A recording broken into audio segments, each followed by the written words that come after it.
Hello everyone, welcome back to the channel. Bank में जो आप ट्रांजैक्शन करते हैं उसकी इंक्वायरी इनकम टैक्स डिपार्टमेंट अब करेगा और आपको उसके लिए नोटिस भी सेंड करेगा। और उस नोटिस का आप जवाब यदि नहीं देंगे तो 200% तक की पेनल्टी अब लगाई जाएगी। दोस्तों, 1 अप्रैल 2026 से जो बैंक ट्रांजैक्शंस के जो नियम है वो चेंज हो चुके हैं। सबसे पहला ये है कि आप जो बैंक में बैलेंस मेंटेन करते हैं, आपके अकाउंट चाहे जो भी हो, इसमें करेंट अकाउंट, सेविंग बैंक या फिर fixed deposit, post office saving account या फिर जॉइंट अकाउंट आपकी हो सकती है। इन सभी अकाउंट में जो बैलेंसेस आपके हैं उसके लिए डिपार्टमेंट अब इंक्वायरी कर सकता है और आपको नोटिसेस भेज सकता है। ये जो नियम है ज्यादातर आम लोगों के ऊपर ही अप्लाई हो जाते हैं, लेकिन ऐसे कुछ केसेस हैं, एक्सेप्शनल केसेस, जिसमें कि एक जज के घर में जो है बहुत सारे कैश जो है जले हुए बरामद हुए, लेकिन उस जज का जो है एक स्टेट से दूसरे स्टेट में ट्रांसफर कर दिया, कोई एक्शन नहीं लिया गया। इंडिया में कुछ फार्मर्स ऐसे हैं जो कि करोड़ों के ट्रांजैक्शन कर रहे हैं, लेकिन उनके ऊपर कोई भी एक्शन नहीं है, क्योंकि जो एग्रीकल्चरल ट्रांजैक्शन है वो 100% तक टैक्स फ्री होता है। लेकिन दोस्तों, जो आम नागरिक है, जो सैलरीड पर्सन है या जो बिजनेस है, प्रोफेशनल्स है, उनके लिए टैक्स के जो नियम है वो काफी ज्यादा सख्त है। एनीवे, बैंक में जो भी बैलेंसेस आप मेंटेन करते हैं, कब डिपार्टमेंट आपके इन ट्रांजेक्शन्स के लिए इंक्वायरी करेगा, कब आपको नोटिस भेजेगा और आपको क्या क्या सावधानियां बरतनी है, तो यहाँ पे इनकम टैक्स डिपार्टमेंट हो, गवर्नमेंट या आरबीआई या कोई भी जो अथॉरिटी है, उसके तरफ से कोई लिमिट नहीं है कि आप बैंक में इतना ही बैलेंस मेंटेन करेंगे। आप जो है 100 रुपए से लेकर के 10 करोड़ 20 करोड़ तक के बैलेंसेस को आप मेंटेन कर सकते हो, उसके लिए कोई रेस्ट्रिक्शंस नहीं है। यहाँ पे सिर्फ ये है कि आपके इन अकाउंट्स पे जो बैलेंसेस हैं वो आपके इनकम टैक्स रिटर्न फॉर्म से जस्टिफाइड होने चाहिए। आप बैंक में सारे ट्रांजैक्शंस आप करते चले जा रहे हैं, लेकिन इनकम टैक्स रिटर्न आप फाइल नहीं कर रहे हो, या फिर अपने आईटीआर में आप कम इनकम डिक्लेयर कर रहे हो और आपका जो बैंक बैलेंस है वो बढ़ता जा रहा है, तो यहां पर डिपार्टमेंट जो है ऐसे ट्रांजैक्शंस की इंक्वायरी कर सकता है, नोटिस भेज सकता है। एग्जाम्पल के लिए कि मान लो असेसमेंट ईयर 22-23 से लेकर के 25-26 तक की आईटीआर आपने फाइल की, तो यहाँ पे 4 असेसमेंट ईयर तक आपने जो है 20 लाख रुपीस डिक्लेयर कर दिया, और लेकिन आपके बैंक अकाउंट में जो बैलेंस है वो 60 लाख रुपीस पड़ा हुआ है। यहाँ पे डिपार्टमेंट को ये लगता है कि केवल 20 लाख रुपए ही आरटीआर फॉर्म्स में दिखाए गए हैं, लेकिन बैंक में 60 लाख रुपीस कैसे हो सकते हैं इस पर्सन के अकाउंट में। अब यहाँ पे क्वेश्चन ये आप करोगे कि सर, डिपार्टमेंट को कैसे पता चलता है कि हमारे बैंक अकाउंट में कितना बैलेंस है। ऑल ओवर इंडिया में आपके जो भी अकाउंट्स हैं, चाहे पोस्ट ऑफिस हो, बैंक हो या एनबीएफसी हो, उसमें दोस्तों एक लिमिट क्रॉस होने के बाद इनकम टैक्स डिपार्टमेंट को ये ट्रांजैक्शंस एसएफटी के माध्यम से रिपोर्ट की जाती हैं, और आपके पैन नंबर पे ही वो सारे ट्रांजैक्शंस रिपोर्ट होते हैं। डिपार्टमेंट वहां से ही सब कुछ ट्रैक करता है। आपने 20 लाख रुपए डिक्लेयर किया, लेकिन 60 लाख आपके बैंक अकाउंट में है, तो आपको इसके लिए डिपार्टमेंट इंक्वायरी करेगा और आपसे जो है इसका एक्सप्लेनेशन मांगेगा। यदि आप उसको एक्सप्लेन कर देते हैं, मतलब इसका सोर्स आप बता देते हो और आप कहते हो कि हमने आईटीआर फॉर्म में इसे गलती से छोड़ दिया था, तो इसको अंडर रिपोर्टिंग का केस माना जाता है, और ऐसे केस में 200% तक की पेनाल्टी यहां पे लग सकती है। इसके बाद ये कि ये यदि अनएक्सप्लेन्ड है, मतलब कि इसका आपको पता ही नहीं कि ये पैसे कहां से आए, इसका सोर्स आपको नहीं पता है। आपने मान लो कि एक्सप्लेनेशन दे दिया कि किसी स्कैमर ने यूपीआई के माध्यम से हमारे अकाउंट में पैसे भेज दिए और हमने उस at the point of time कोई एक्शन नहीं लिया, कहीं कोई कंप्लेन नहीं किया। या फिर ये हो सकता है कि आप रास्ते में जा रहे थे, कहीं से आपको बहुत ह्यूज कैश मिला और उस कैश को ले जाकर के अपने बैंक में डाल दिया।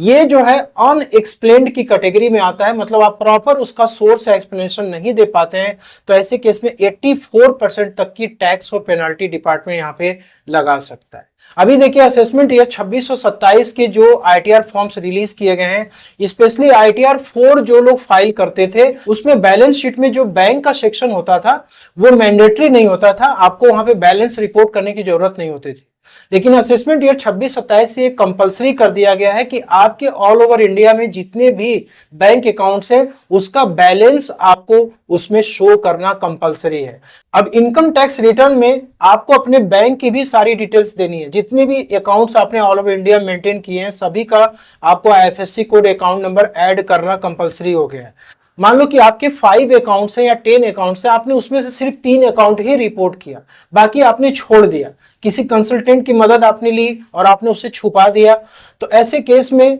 डिपार्टमेंट आपसे इंक्वायरी कर सकता है, आपको नोटिसेस सेंड कर सकता है, क्योंकि यहां पर दोस्तों आपकी जो बैंक है वो पैन नंबर से लिंक्ड है और आपके जो भी बैंक अकाउंट्स में इंटरेस्ट आप जनरेट कर रहे हो सेविंग अकाउंट में, वो इंटरेस्ट के इनकम या एफडी हो गया जो भी हो, वो सब एआईएस में रिपोर्ट होते हैं एसएफटी के माध्यम से। इसलिए डिपार्टमेंट उसको ट्रैक कर सकता है और यदि आपने उस अकाउंट को आपने छुपा दिया तो ऐसे केस में 10,000 रुपीज पर अकाउंट पेनाल्टी यहां पे लग सकती है। अब यहां पे यह है कि जो सेविंग अकाउंट में पैसे आप डाल रहे हो, कैश डिपॉजिट आप कर रहे हो, उसके लिए आपको सावधानी बरतनी है। एक फाइनेंशियल ईयर में आप 10 लाख से ज्यादा के यदि कैश डिपॉजिट आप करते हो तो ये ट्रांजैक्शंस एसएफटी के माध्यम से बैंक या पोस्ट ऑफिस रिपोर्ट करेगा, वो आपके एआईएस में दिखेगा और इसका आपको अपने आईटीआर में जो है सोर्सेस बतानी पड़ेगी कि पैसे आपके पास कहां से आए। यदि 10 लाख के नीचे आप कैश डिपॉजिट करते हैं तो वो दोस्तों रिपोर्टेबल नहीं होता है।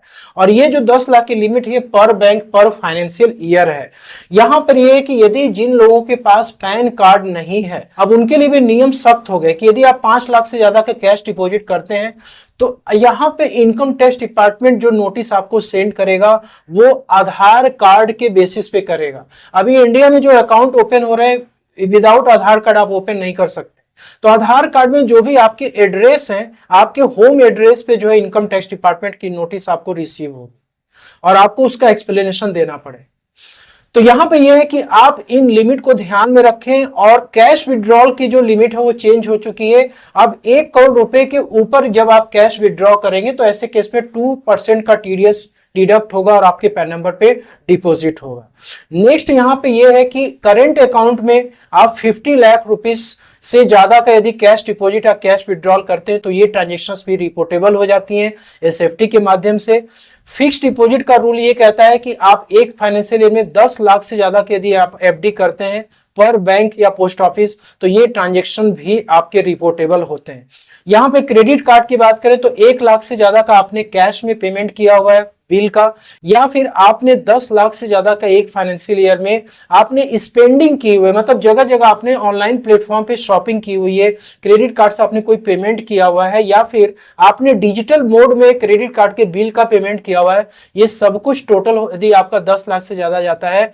तो ये ट्रांजेक्शन्स भी आपकी रिपोर्टेबल होती हैं। और नेक्स्ट यहाँ पे यूपीआई एंड ऑनलाइन ट्रांसफर। अब ऐसे बिजनेस पर्संस जिनका की अकाउंट है और उस अकाउंट में 40 लाख से ज्यादा की यदि क्रेडिट आती है तो यहाँ पर आपको जीएसटी रजिस्ट्रेशन नंबर लेना कंपलसरी है। यहाँ पे सेविंग अकाउंट के लिए एक नया प्रपोजल आरबीआई ने इंट्रोड्यूस कर दिया है कि यदि आपके सेविंग अकाउंट में 25 लाख से ज्यादा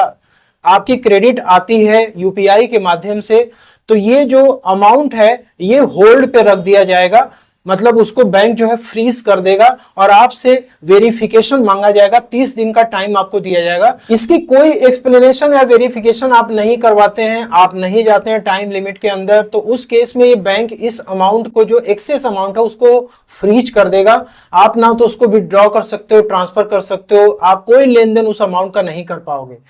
ठीक है, अब उसमें क्या होगा कि जो बैंक है जहां से वो पैसा रिसीव हुआ है उसको वो वापस जो है सेंड कर देगा कुछ टाइम के बाद। अब ये जो प्रपोजल है आरबीआई का इसलिए इंट्रोड्यूस किया गया है क्योंकि बहुत सारे स्कैमर्स क्या करते हैं, किसी का अकाउंट जो है हैक करके वो उसमें जो है यूपीआई के माध्यम से पेमेंट सेंड करते हैं, स्कैम करते हैं, ऐसे लोग जो है उसमें फंस जाते थे। तो इसको रोक लगाने के लिए आरबीआई ने इस तरीके का प्रपोजल इंट्रोड्यूस किया है। नेक्स्ट ये कि यदि आप यूपीआई के थ्रू ट्रांजेक्शन करते हैं तो आपको एक दिन में 1 लाख से ज्यादा का पेमेंट आप नहीं कर सकते हैं। नेफ्ट का ट्रांजेक्शन आप करते हो तो इसके लिए कोई भी मैक्सिमम लिमिट नहीं है। आरटीजीएस के थ्रू आप जा रहे हो तो 2 लाख मिनिमम आपको करना होता है, मैक्सिमम के लिए कोई भी सीलिंग लिमिट नहीं है। आईएमपीएस के थ्रू आप 1 से लेकर के 5 लाख रुपए पर डे आप ट्रांसफर कर सकते हैं। और इसके अलावा यह है कि जो कैश ट्रांजेक्शन्स हैं इसके लिए 100% तक की स्ट्रिक्ट पेनाल्टी यहां पे लगाई जाती है कि आप यदि किसी से कैश में 2 लाख या उससे ज्यादा का आप पेमेंट रिसीव कर रहे हो, आप बिजनेस कर रहे हो, 2 लाख से ज्यादा का आप कैश में पेमेंट रिसीव कर रहे हो सिंगल पर्सन से सिंगल डे में, तो उस केस में 100% तक की पेनाल्टी इस पे एप्लीकेबल है। रियल एस्टेट ट्रांजेक्शन्स में यह कि आप यदि प्रॉपर्टी को खरीदने जा रहे हो तो यहाँ पे बायर और सेलर के लिए कि 20,000 से ज्यादा का आपको कैश में पेमेंट नहीं करना है। कैश लोन की बात करें तो आप यदि ले रहे हो या रीपे कर रहे हो 20,000 रुपीज से ज्यादा का आपको नहीं करना है। बिजनेस एक्सपेंस की बात करें तो यहाँ पे 10,000 से ज्यादा का आपको पेमेंट जो है कैश में बिजनेस में नहीं करना, आपको अकाउंट पे चेक या फिर डिजिटल मोड में आपको ये ट्रांजेक्शन्स करने हैं। तो ये विशेष बैंकिंग की जो भी ट्रांजेक्शन है आपको ध्यान में रखनी है, इस लिमिट के अंदर ही आपको सारा काम अपना करना है यदि इनकम टैक्स डिपार्टमेंट के नोटिस से बचना है। और यदि आप 100% लीगल वे में वर्क कर रहे हैं तो आपको इसका प्रॉपर डॉक्यूमेंटेशन और रिकॉर्ड मेंटेन करने हैं, ताकि कल के डेट में यदि कोई भी इंक्वायरी डिपार्टमेंट की तरफ से आती है तो आप उसको एक्सप्लेन कर पाए, जस्टिफाइड कर पाए इन ट्रांजेक्शन्स को, जिससे कि आपके ऊपर पेनाल्टी ना लगे। होप कि आपको ये वीडियो पसंद है, अच्छी लगे तो लाइक शेयर जरूर करें। Thank you so much.